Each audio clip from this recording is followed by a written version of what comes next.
성도 여러분 안녕하십니까? 화요 성경 연구 모임에 오신 모든 분들을 환영합니다. 오늘은 기록되었으되 성경 연구 10번째 시간으로 죽음의 성서적 의미에 관하여 살펴보겠습니다. 1981년 작가 윌리엄 샤로안이 죽기 전 한 신문 기자에게 이렇게 말했다고 합니다. 모든 사람이 죽어야 하지만 저는 예외일 것이라 믿어왔습니다. 그러나 저는 이제 어떻게 해야 됩니까? 여러분, 이 질문은 모든 사람이 궁극적으로 직면해야 할 문제이지요. 사람이 죽으면 어떻게 되는 것일까요? 성경은 그 사실에 대해 우리에게 무엇을 말하고 있나요? 또한 이 주제가 성경 전반에 걸쳐서 얼마나 중요할까요? 인생이 어떻게 끝나는지에 대해 이해하기 위해서는 먼저 사람이 어떻게 창조되었는지를 알아야 합니다. 여러분, 하나님께서는 아담과 여자를 창조하셨습니다. 그리고 그들이 겪게 될 일이라기보다는 어떠한 조건적인 선언을 하시죠.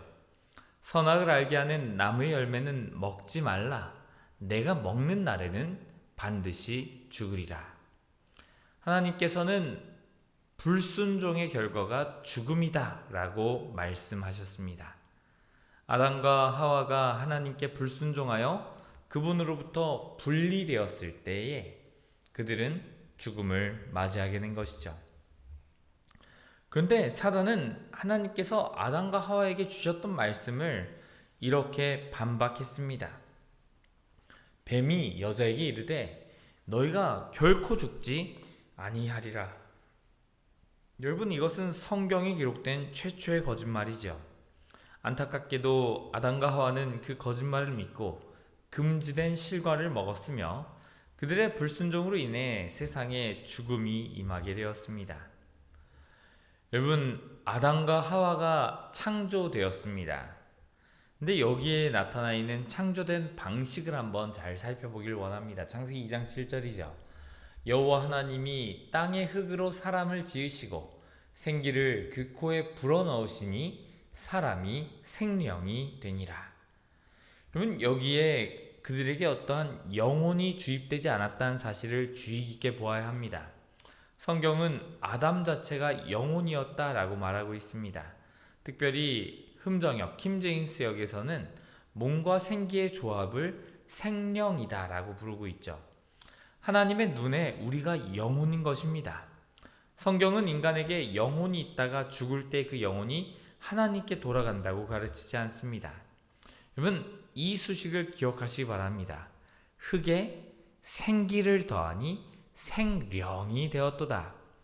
시편 146편 4절에서도 이것에 관하여 그의 호흡이 끊어지면 흙으로 돌아가서 그날에 그의 생각이 소멸하리로다 라고 설명하고 있습니다. 우리가 죽으면 우리의 몸은 흙으로 돌아가고 하나님께서 우리에게 주신 생기가 우리에게서 떠나게 되는 것이죠. 욥은 욥기 27장 3절에서 그 영을 숨이라고 묘사하고 있는데요. 여러분, 만약 인간이 죽을 때 하나님께로 돌아가는 그 혼을 가지고 있다면 우리의 영이 하나님께 돌아가는 것이 아닌가? 이렇게 생각할 수 있습니다. 전도서 12장 7절에 흙은 여전히 땅으로 돌아가고 영은 그것을 주신 하나님께로 돌아가기 전에 기억하라 라고 이야기를 하고 있죠. 근데 이것이 다른 성경절에는 영 자체를 숨으로 묘사하고 있습니다. 나의 호흡이 아직 내 속에 완전히 있고 하나님의 숨결이 아직 내 코에 있느니라. 우리가 죽을 때 하나님께 돌아간 영은 숨과 같은 말인 것이죠. 여러분, 생기라는 것은 살아있거나 의식이 있는 것을 의미하기보다는 사람을 살리는 생명력을 뜻합니다. 우리가 호흡을 멈추면 곧 죽는 것처럼 성경은 우리가 죽을 때 숨이 하나님께로 돌아간다라고 말하고 있는 것입니다. 여러분, 그렇다면 사람이 죽으면 어떤 의식이 있을까요? 전도서 9장에는 분명히 이야기합니다.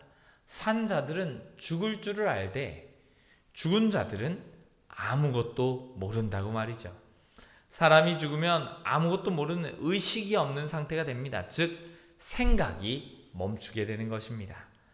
이것을 전도서 9장 6절에는 그들의 사랑과 미움과 시기도 없어진 지 오래다라고 기록하고 있는 것이죠. 여러분, 죽은 사람들은 죽은 후에도 주님을 찬양할 수 있을까요? 이런 질문들 하지 않을 수 있습니다. 근데 시편 115편에는 죽은 자들은 여호와를 찬양하지 못하나니 적막한 데로 내려간 자들은 아무도 찬양하지 못한다라고 이야기를 하죠. 죽은 자들이 아무것도 모르는 것처럼 그들은 주님을 찬양할 수도 없는 것입니다. 그래서 그 상태를 적막하다라고 성경은 묘사하고 있습니다. 특별히 예수님께서는 죽음을 이렇게 묘사하십니다. 이 말씀을 하신 후에 또 이르시되 우리 친구 나사로가 잠들었도다. 그러나 내가 깨우러 가노라. 이에 예수께서 밝히 이르시되 나사로가 죽었느니라. 여러분, 예수님은 죽음을 잠으로 표현하셨습니다. 우리가 죽으면 즉각 하나님 앞으로 가는 것이 아니라 부활을 기대하며 평안한 잠을 잡니다. 성경에서 죽음을 잠으로 언급한 경우는 이외에도 많이 있습니다. 죽은 지 나흘이 지난 나사로에게 예수님께서 말씀하십니다. 나사로야, 나오라. 여러분, 나사로가 죽은 지 나흘이 지났습니다. 나사로가 죽은 지 하나님께로 갔으면 어떻게 해야 될까요? 나사로야, 하늘에서 내려오라. 이렇게 말해야 되는 거 아닙니까? 그런데 예수님은 그를 하늘에서 불러내지 않으신 것은 그가 죽은 후에 하늘로 가지 않았기 때문입니다. 예수님은 나사로가 장사되었던 곳에서 불러내시는 것이죠. 여러분, 우리는 언젠가 하늘에서 다윗 왕을 만날 것을 기대합니다. 그런데 다윗이 죽은 지 약 1000년 지난 후에 하나님께서 베드로를 통하여 분명히 말씀하십니다. 사도행전 2장 29절. 형제들아, 내가 조상 다윗에 관하여 담대히 말할 수 있노니 다윗이 죽어 장사되어 그 묘가 오늘까지 우리 중에 있도다. 다윗은 하늘에 올라가지 못하였으나. 여러분, 다윗처럼 하나님 마음에 합하였고 다윗처럼 회개한 사람이 죽은 후에 하나님 나라에 가지 못했다면 그것은 뭔가 문제가 있는 것 아닙니까? 근데 그것은 문제가 있는 것이 아니라 그 방식 자체가 그렇게 되어 있다는 것이죠. 죽은 사람들이 죽으면 바로 하늘에 올라가는 방식이 아니라는 것입니다. 베드로는 성경에서 분명히 말합니다. 다윗이 하늘에 올라가지 못하였다. 여러분, 그렇다면 다윗은 지금 어디 있는 겁니까? 그는 여전히 죽음에서 죽음의 잠을 자고 있는 것이죠. 여러분, 어떤 사람들은 사람에겐 어떤 불멸의 영혼이 있어서 어떠한 영적인 활동, 귀신, 이런 이야기들 하는 사람들이 있습니다. 그런데 성경 어느 곳에서도 불멸하는 영혼을 소유하고 있다, 사람이 그렇게 가지고 있다라고 말하지 않습니다. 에스겔 18장은 분명히 이야기합니다. 범죄하는 그 영혼은 죽는다고요. 로마서 2장 7절을 보면 사람이 썩지 아니함을 구해야 한다고 했습니다. 여러분, 만일 사람이 불멸을 소유하였다면 그것은 구하려고 노력할 필요가 없는 것입니다. 또한 디모데전서 6장 15절과 16절을 보면 오직 그에게만 죽지 아니함이 있다. 여러분, 여기서 그는 하나님이십니다. 오직 하나님에게만 죽지 아니함이 있다라고 선언하고 있는 것이죠. 여러분, 그렇다면 죽은 의인들은 언제 하나님 나라에 가는 겁니까? 고린도전서 15장에서 바울은 이렇게 이야기를 하고 있습니다. 보라, 내가 너에게 비밀을 말하노니 우리가 다 잠잘 것이 아니요 마지막 나팔에 순식간에 호련히 다 변화되리니 나팔 소리가 나매 죽은 자들이 썩지 아니할 것으로 다시 살아나고 우리도 변화되리라. 바울은 죽은 자들이 마지막 나팔 소리가 날 때까지 자고 있을 것이다 라고 분명히 말하고 있습니다. 마지막 나팔 소리가 아직 울리지 아니하였기에 아직도 죽은 자들은 깨어서 하늘로 가지 못하고 있는 상황인 것이죠. 여러분, 그렇다면 언제 이 성도의 부활을 알리는 나팔 소리가 울릴까요? 데살로니가전서 4장 16절에 나타난 말씀입니다.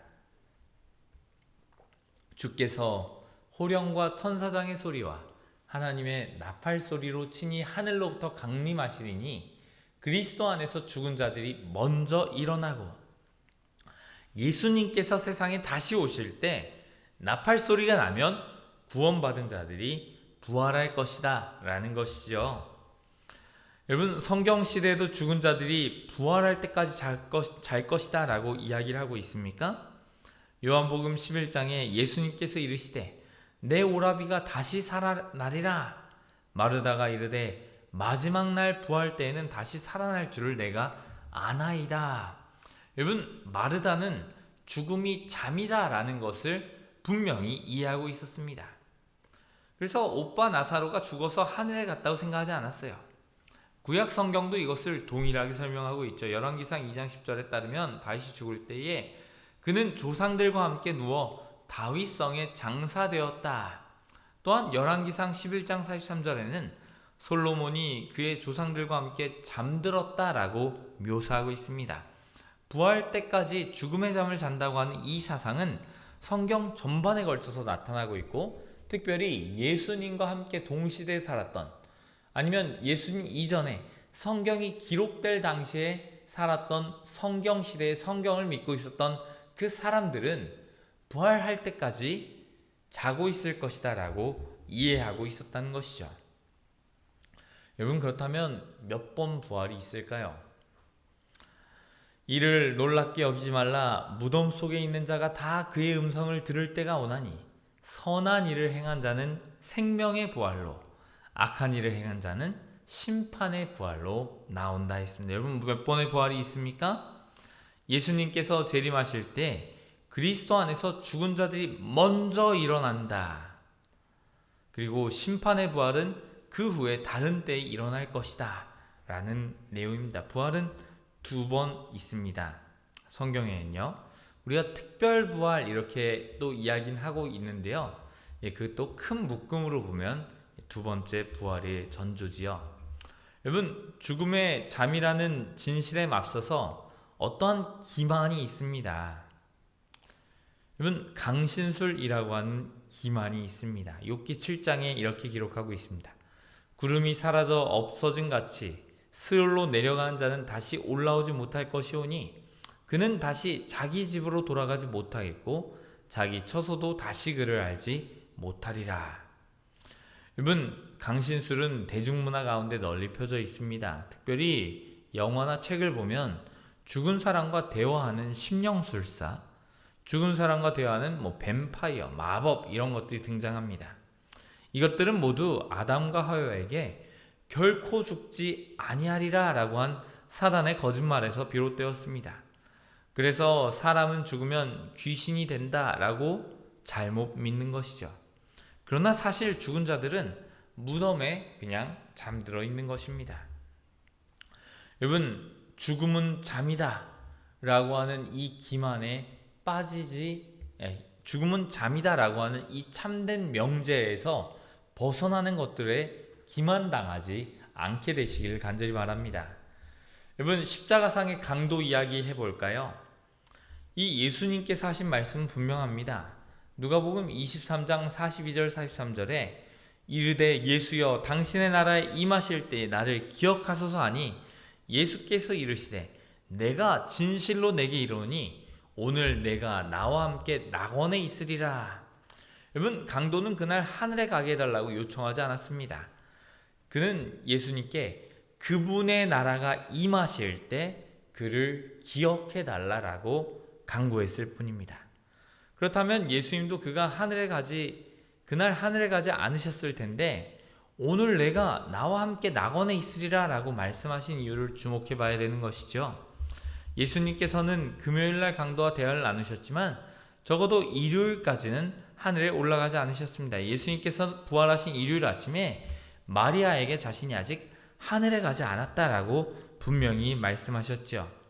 그렇다면 예수님께서 강도에게 하신 말씀은 무슨 뜻입니까? 먼저 우리는 원래 성경이 구두점이 없이 기록되었다는 사실을 알아야 합니다. 성경의 구두점은 수세기가 지난 후 번역자들에 의해 첨가되었는데요. 성경을 번역한 사람들이 쉼표를 잘못된 곳에 집어넣는 바람에 이 강도의 이야기에 혼란이 야기되었습니다.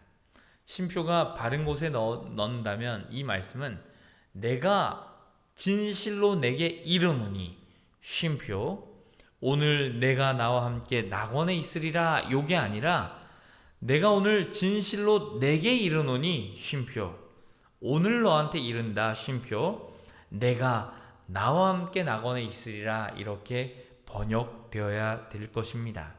이렇게 할 때 예수님의 말씀은 다른 성경절들과 부딪히지 않고 상충되지 않고 조화를 이루게 됩니다. 예수님은 진리를 알려주심으로 십자가상의 강도에게 용기를 주셨습니다. 그는 범죄자였기 때문에 죽을 수밖에 없는 죄인이었지만 하나님께서 용서해 주셨다는 하나님께 용서받았다는 사실에 용기를 얻었고 비록 십자가 위에서 형벌로 마지막 순간을 맞이하고 있었지만 예수님이 어느 때든지 자신을 구원할 수 있는 분이라는 사실을 믿고 구원의 확신을 품은 채 죽을 수 있었던 것입니다. 여러분, 예수님께서 말씀하신 내가 나와 함께 낙원에 있으리라 라는 그 낙원은 어떤 곳일까요? 이 땅과 하늘의 삶 중간에 있는 그 장소를 말하는 것일까요? 바울은 고린도 후서 12장 3, 4절에 하늘에 관한 계시를 받은 낙원으로 이끌려간 사람에 관하여 말합니다. 낙원은 간단히 말해서 하늘입니다. 요한계시록 2장 7절을 보면 생명나무가 하나님의 낙원에 있다고 했습니다. 또한 요한계시록 22장 2절도 생명나무가 하늘에 있음을 보여줍니다. 따라서 낙원과 하늘은 동일한 장소인 것이죠. 여러분, 모세하고 엘리야는 어떻게 된 겁니까? 예수님께서 산에 올라 변모하셨을 때에 그 자리에 모세와 엘리야가 나타났습니다. 이런 일이 가능했던 이유는 엘리야가 죽음을 경험하지 않고 하늘로 올라갔고 열왕기하 2장에 나타나죠. 모세는 죽은 후에 특별히 부활을 했기 때문입니다. 유다서 1장에 나타납니다. 그 둘은 예수님의 십자가 희생으로 말미암아 훗날 그 재림의 날에 구원받을 두 부류, 살아서 주님을 맞이할 의인들, 그리고 죽었다가 부활하여 주님을 맞이할 의인들을 대표하여 주님 앞에 나타난 것이죠. 여러분, 예수님이 죽으신 후에 부활한 사람들은 어떻게 된 것입니까?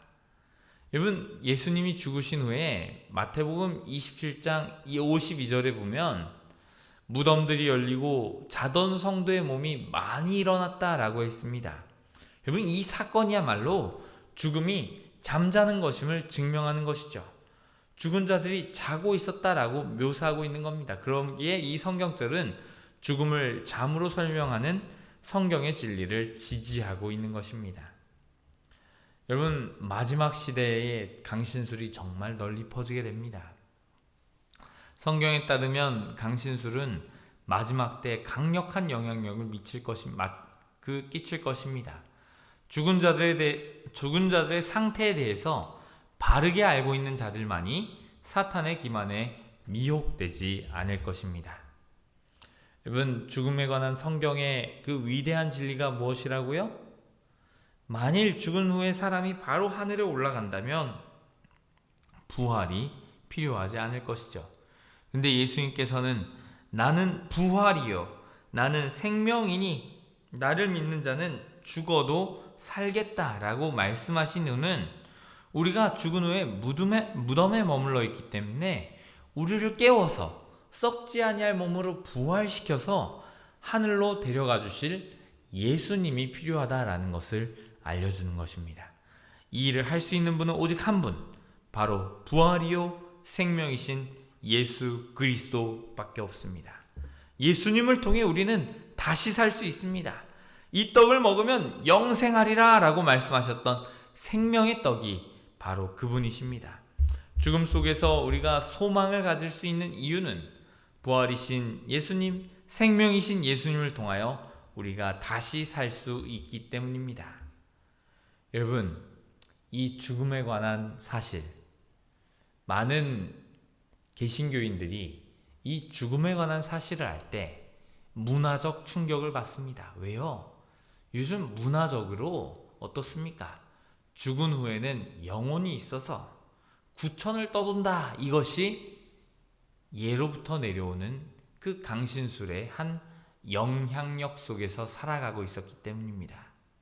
근데 우리가 성경을 열어서 죽은 자의 상태에 대해서 확실하고 분명하게 설명하고 그들이 그것을 받아들였을 때, 성경이 나의 세계관의 중심이 되었을 때 하나님께 온전히 굴복하고 나의 뜻이 아닌 하나님의 뜻이 나의 삶 속에서 이루어지기를 바라는 삶을 살게 될 것입니다.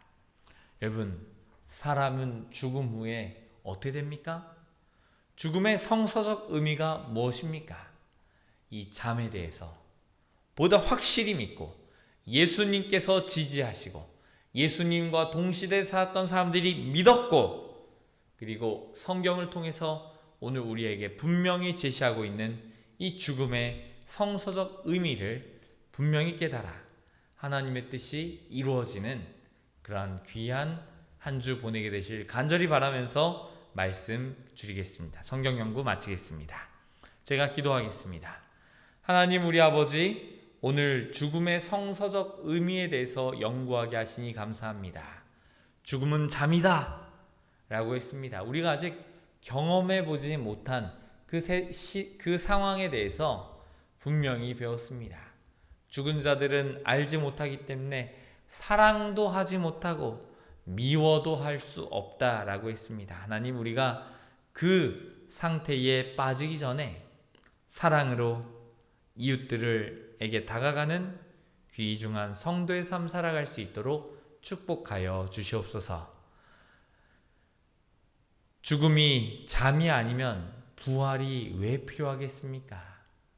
우리가 죽은 후에 하나님 나라에서 아브라함 품에서 예수님과 함께 정말 즐겁게 살고 있다면, 예수님께서 이제 때가 되었으니 내가 재림해야겠다라고 했을 때 정말 분주히 이 땅에 내려와서 예수님을 전혀 만나보지 못한 것처럼 예수님을 환영해야 하는 그 이유가 어디 있겠습니까? 하나님, 이 죽음이 잠이라는 이 사실로 인하여 우리가 정말 우리의 가족들의 그 장래에서도 위로받을 수 있게 하시고, 죽음은 잠이다 라고 하는 이 사실을 통하여 내가 부활의 확신을 더욱더 갖고 믿음을 갖고 살아가는 성남중앙교회 성도들 될 수 있도록 축복하여 주시옵소서. 우리와 함께 하신 감사드리며 예수님 이름으로 기도합니다. 아멘.